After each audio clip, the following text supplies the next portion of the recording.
Hello friends, welcome to my YouTube channel. તમે ક્યારેય રસમ સાંભારની recipe try કરી છે? ખૂબ જ સરસ બને છે. તો ચાલો આપણે રેસીપી શરૂ કરીએ. આ રસમ સાંભારને તમે ઇડલી સાથે ખાઈ શકો છો, મેંદુ વડા કે પછી વડા સાથે પણ ખાઈ શકો છો. સૌથી પહેલા એક મિક્સર જારમાં આપણે ડુંગળી, લસણ, ત્યારબાદ ટમેટું એડ કરીશું.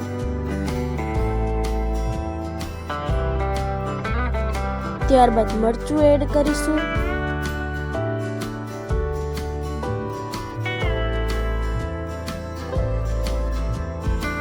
ત્યારબાદ આદુ એડ કરીશું. મિક્સર જારમાં આપણે બધું ક્રશ કરી નાખશું. એક લોયામાં તેલ એડ કરીશું. રાઈ એડ કરીશું. જીરું એડ કરીશું.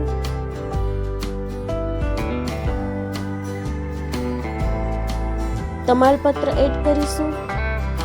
લીમડો અને લાલ મરચું સૂકું એડ કરી દઈશું. ત્યારબાદ જે ક્રશ કરેલી ગ્રેવી હતી એ આપણે લોયામાં એડ કરી દઈશું. એકદમ સરસ રીતે બધું જ મિક્સ કરી લઈશું. મીઠું એડ કરીશું. હળદર પાવડર એડ કરીશું.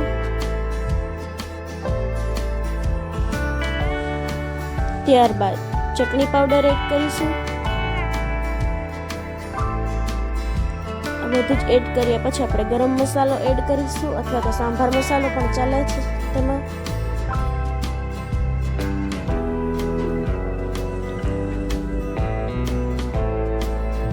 ત્યારબાદ પાણી એડ કરીશું. બધું જ બરાબર મિક્સ કરી લઈશું.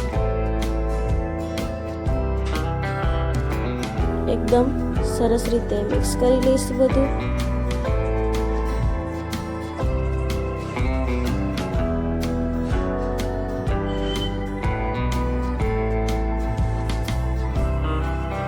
ત્યારબાદ આંબલીનું પાણી એડ કરીશું અને કોર્નફ્લોરની સ્લરી એડ કરી દઈશું.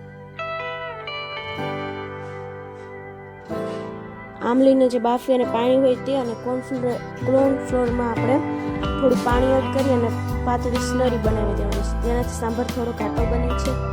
એકદમ સરસ રીતે સાંભાર તૈયાર થઈ ગયો છે. હવે કોથમીર વડે આપણે તેને ગાર્નિશિંગ કરી લઈશું. આ રેસીપી ઘરે જરૂર ટ્રાય કરજો અને પછી કમેન્ટમાં કહેજો કે આ રેસીપી તમને કેવી લાગી. જો આ વિડીયો ગમે તો વિડીયોને લાઈક, કમેન્ટ અને શેર કરો.